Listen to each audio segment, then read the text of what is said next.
Israel is doubling down on its war on the Gaza Strip in a bid to mount more pressure on the Hamas movement, which is still holding, along with other armed factions, some 59 hostages in the Palestinian enclave.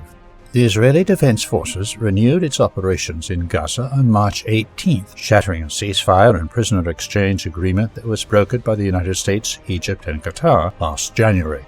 The military expanded its operations during April. On the 12th of the month, it announced that it had captured the so-called Morag corridor in the southern part of the Strip. The bold push completely isolated the area of Rafah, which lies along Gaza's border with Egypt in the city of Khan Younis. Later on April 16th, the IDF said that it had expanded its buffer zones along the border of Gaza, capturing some 30% of the Strip's territory. The military, however, noted that it was holding off from launching a major offensive to facilitate talks with Hamas on the remaining hostages.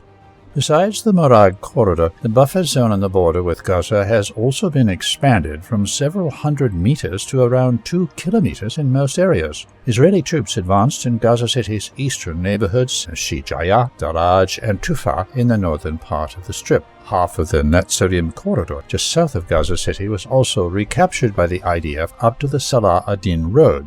On April 19th, the IDF announced that it had launched more than 1,400 strikes against targets in Gaza since renewing its operations there. On the very same day, the military took its first losses in Gaza since renewing its operations. A soldier was killed and 5 others were wounded, including 3 seriously, after being ambushed by Hamas fighters in the area of Beit Hanun in northern Gaza. In an attempt to further pressure Hamas, the IDF on April 22nd destroyed some 40 engineering vehicles in Gaza. The military claimed they were used by Hamas for terror activities.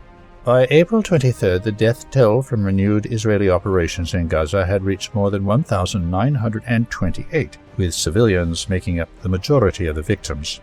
On the same day, it was reported that Hamas was preparing to offer a new 5-year ceasefire proposal, including the release of all remaining hostages at once and handing over Gaza to a technocratic committee.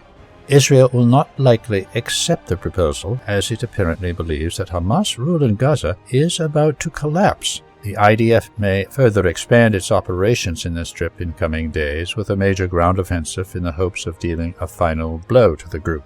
This could backfire, however.